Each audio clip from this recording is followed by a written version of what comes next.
Hello and hi to our young mathematicians out there and to our math wizards or math talinos out there.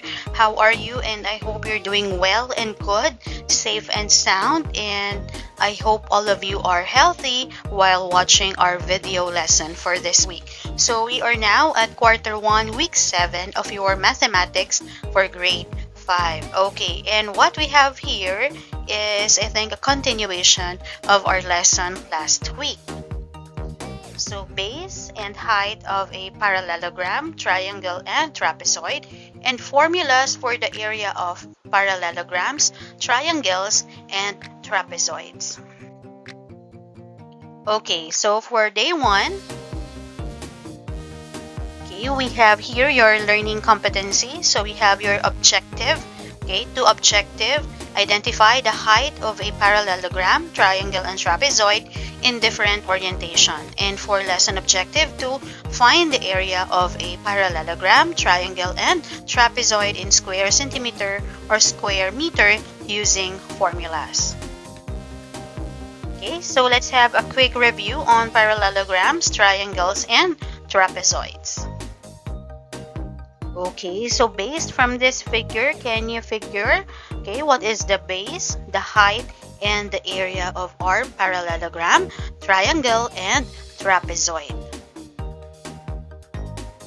And for our lesson purpose, since you already know how to find the area of parallelograms, triangles, and trapezoids, you will be challenged to find areas without grids in different orientation. So this time, so last time, di ba, alam nyo na kung paano kuhanin ang area ng ating mga parallelogram, triangle, at trapezoid.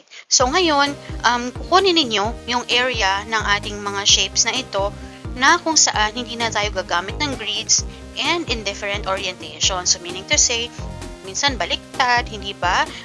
Iba't iba yung magiging anyo ng ating triangle, trapezoid, and parallelograms. Okay, so we have our old figures. Last time, we used the grid. Okay, binibilang natin yung grid niya. So based on the length and width of the parallelogram, the triangle, and the trapezoid. But this time, wala na yung grid. No? Pero makikita na lang natin yung endpoints nila and lines. Okay, but then, huwag kayong mag-alala kasi of course, meron na siyang corresponding corresponding numbers that you're going to compute. So for this week or this lesson, you will find the areas of parallelograms, triangles, and trapezoids in different orientations as shown in the new figure. So ibig sabihin, kukunin nyo na yung area ng ating mga shapes na hindi na tayo gagamit ng grid, but of course, yung kumbaga plain na yung ating figures, but then of course, meron ng mga names, yung mga endpoints natin, at the same time, may mga corresponding numbers na siya, or may corresponding height, base, and length or width, given na yung ating mga i-compute, for these figures. Okay, so let's unlock first our vocabulary. So again, we go to the definition of terms. So the figures could be covered by smaller squares. A single square is a square unit, while the one side length of a square unit is what we call a linear unit. Okay, so if you remember, we already had this one. Okay, but then let's i-review lang natin ulit para maging familiar kayo at the same time ma-master nyo na. So again, figures could be covered by smaller square. Ibig sabihin, yung mga figures na pinapakita natin ay maaaring malagyan ng maliliit na mga parisukat o square. No, yung isang single square ay tinatawag nating square unit. While the one side, yung isang bahagi ng ating square unit ay tinatawag nating linear unit. Okay? So, isang square, isang maliit na square, ang tawag natin dyan, square unit. And then, yung guhit, yung isang bahagi na guhit niya sa gilid, ang tawag natin dyan ay linear unit. So, next, the length is the number of linear units of the longer side, while the width is the number of units of the shorter side. So, wag natin kakalimutan, yung mas mahaba, yung longer side, yun ang ating length, and then yung mas maiksi, yun ang ating width. And then, the area is the number of square units that cover the surface of the figure. Okay, so we have a triangle. A triangle is a three-sided figure. Okay, we also have a parallelogram. It is a four-sided figure with two pairs of opposite sides parallel. And of course, we also have a trapezoid. It is a four-sided figure with one pair of opposite sides parallel. Okay, now, in terms of triangle, the length of the perpendicular line segment from the baseline to the opposite vertex. Okay, so we call that the height. Okay, so yung blue line na yan sa gitna, that is the height. So that is the baseline to the opposite vertex. Okay, so vertex yung tip sa taas, which is opposite to the base. And of course, yung base yung nire-represent ng ating red line. Okay, so wag malito, the blue line is the height, the red line is the base, and the vertex is yung topmost, okay, and point doon sa taas. Okay, so for parallelogram and trapezoid, the length of the perpendicular line segment from the baseline to the line parallel to it.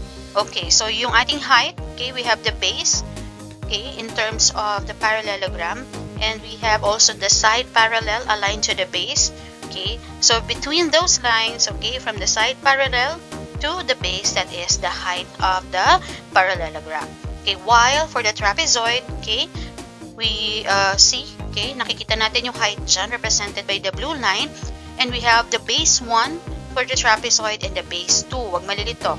The base 1 is yung the bottom side, okay, the bottom base, and then the top base naman ay yung nasa taas. Okay, so that is the base 2. Okay, so now let's have our day 2. So for day 2, we have our subtopic. We have the heights of parallelograms, triangles, and trapezoids. Okay, now let's learn about the height of a triangle. So what is the height? Okay, so look at this triangle. So when we say height, we mean a straight line that goes up or down from the top point to the bottom side, making a right angle, okay, like an L shape. So try choosing side A and B as the base. Okay, so we have the lines A and B as the base, and then, okay, so let's try. Okay, so we have here line A and B. Okay, so that is the base. Now let's draw a line from point C. Okay, this is point C. Okay, point C straight down the base. Okay, so that's the height. All right. Okay, so next, this time for this figure, so what if we turn the triangle? Now let's turn the side, or let's turn the triangle. So side BC is a flat at the bottom. So where is side BC? Okay, so let's use another color. Okay, this is side B and C. Okay, so that is the flat at the bottom. So if you do that, the old height doesn't work anymore. We need a new height that goes straight from point A, this is point A, down to, okay, B, C. Okay, so pababa. So this time, that is the height. Okay. Now, so it is very important to remember that a triangle has 3 sides, and each side can be used as a base. And every time we pick a new base, the height also changes. So a triangle has 3 different heights, 1 for each base. Okay, so in the images, okay, when AB is the base, this is the base, AB, okay, the height goes from C, okay, down to AB. When BC is the base, okay, so this is the BC, base B and C. The height goes from A down to BC. Okay, and for the last example, when CA is the base, okay, CA, that is the base, the height goes from B down to CA. So that's how we interpret those figures. Okay, let's have some worked example. Okay, identify the lengths of the base and height of the given polygons in the first column. Okay, so we have here base BC. Okay, so the base is 6 centimeter while the height is 3 centimeters. So that goes from point A down to BC. For base FG, okay, this is the base FG. Okay, that is 5 meters. So the height goes from point E down to base FG. So that is 3 meters. Okay, so for base JK, we have 8 centimeter, and for the height, so we have here I down to line JK or base JK. And for base, okay, I and J, okay, this is base I and J. Alright, so the height is also 6 centimeter. Okay. So triangles, parallelograms, and trapezoids also have bases. Hence, heights are also dependent on which side is considered the base. Okay, so ibig sabihin, nakadepende yung height, okay, kung ano yung ituturing natin na base doon sa triangle, sa parallelogram, and sa trapezoids. Okay, the heights of a parallelogram using figure geoms.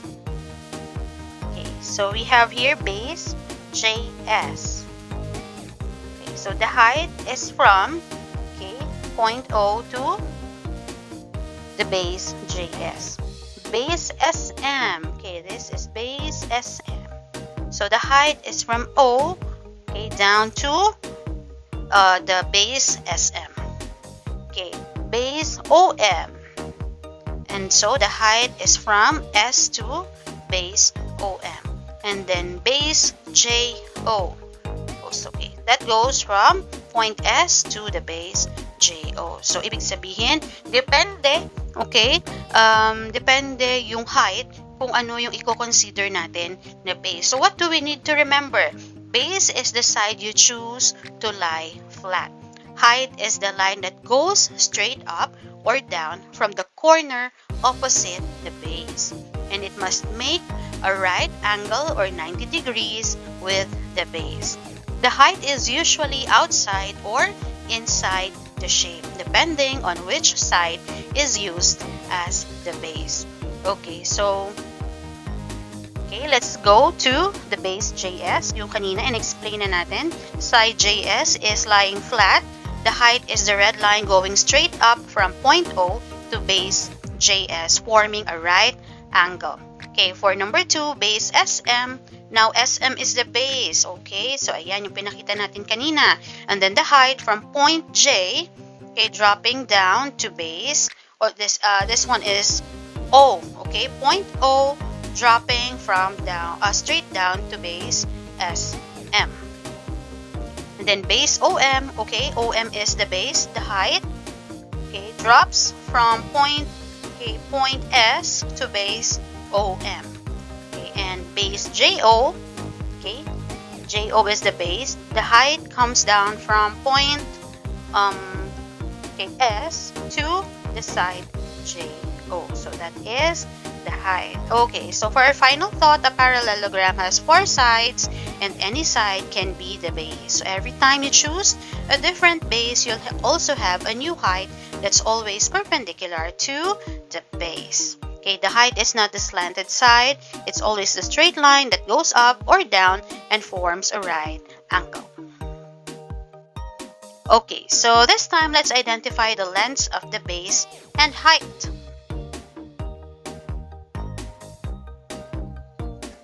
Okay, so the height of a trapezoid, RITQ, is the length of the line that is perpendicular to both sides RA and TQ. Okay, I think it's RI. Okay, RI and here RI, okay, and TQ. Trapezoid only has two bases, side RI and TQ.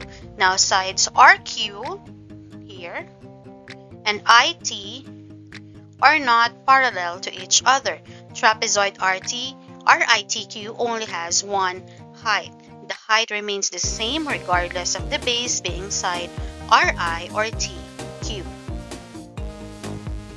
So identify the lengths of the base and height. Okay, so find, okay, from the figures below, find the base 1, base 2, and the height. Okay, so for your lesson activity, okay, you are going to complete the table. Okay, so we have here 6 figures. Okay, and for that figure, you need to identify and complete. Okay, give the base and the height for each figures.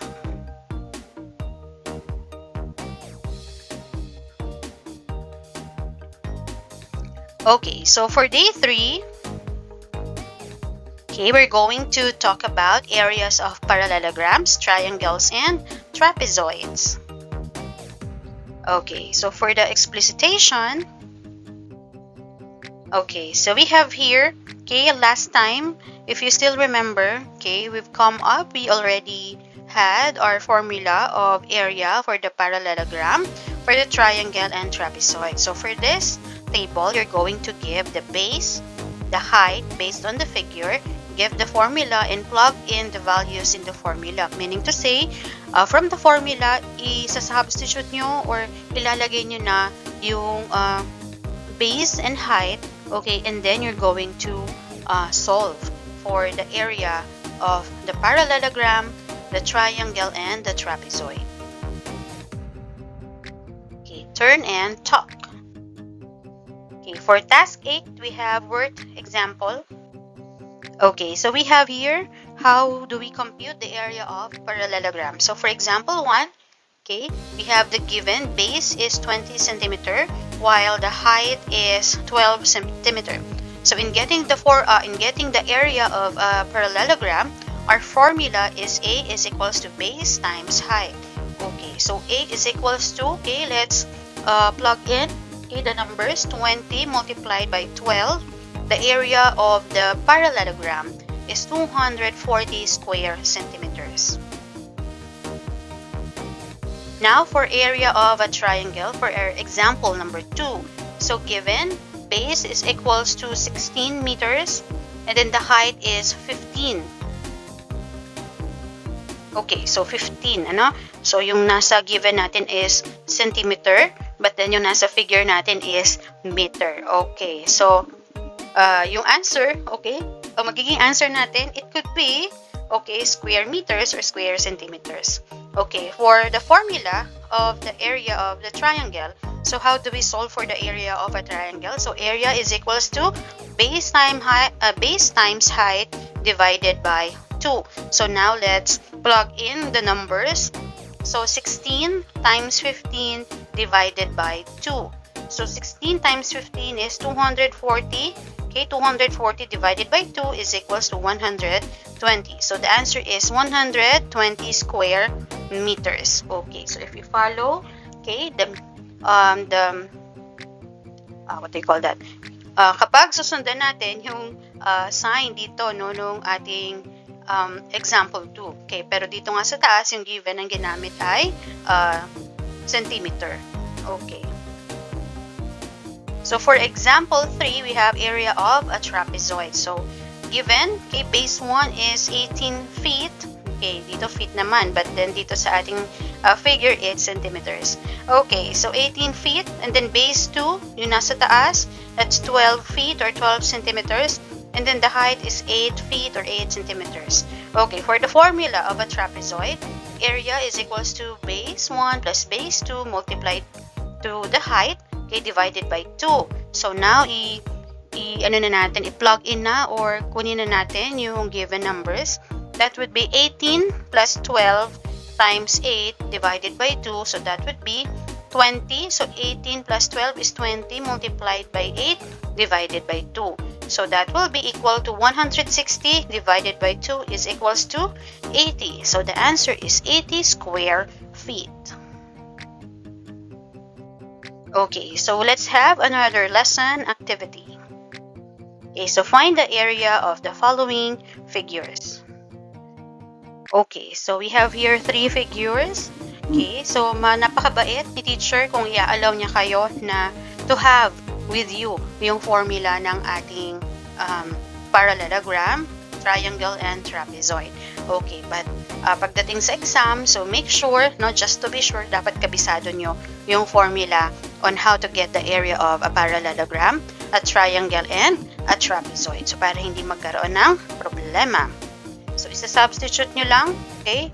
Or ipa-plug in nyo lang yung mga numbers and then solve for the area of the following figures. Okay, so we have here the answers. Okay, so for day 4, okay, so let's have your takeaway.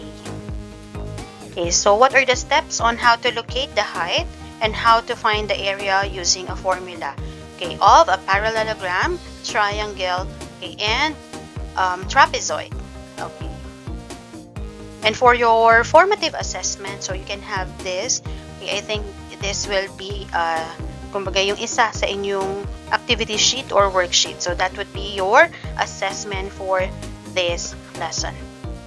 Okay, so thank you so much. Okay, so kumbaga ang ating lesson for this week ay parang follow-up lang, okay, or karugtong nung ating lesson last week. Okay, so last week in-identify natin what are the formula on how to get the area of triangle, parallelogram, and trapezoid. And then tinukoy din natin doon kung paano ba kuhanin, hindi ba, yung height, yung height, yung length, and width, okay, using the grid, okay, by square unit. And then for this week, tinanggalan natin yung paggamit ng square unit at given na yung ating mga sukat. Okay, so ang gagawin nyo na lang is to execute the formula. And then, pinaliwanag din natin, okay, we have a recap, na kung saan ginawa natin na inikot-ikot natin yung mga lines pertaining to the base. Okay, ibig sabihin kung ano yung pinili na base, doon nakadepende yung height ng ating triangle. Okay, and then of course, given ulit kung paano i-compute yung area ng ating triangle, trapezoid, and parallelogram. So, basically, dito umikot yung ating week 6 and week 7. Okay, so hopefully ay maging mas madali na at mas naunawaan na natin ang ating lesson. Alright, so thank you so much for being with me and for listening to our lesson for week 7. So, this is Teacher Aisa. Thank you so much and bye-bye!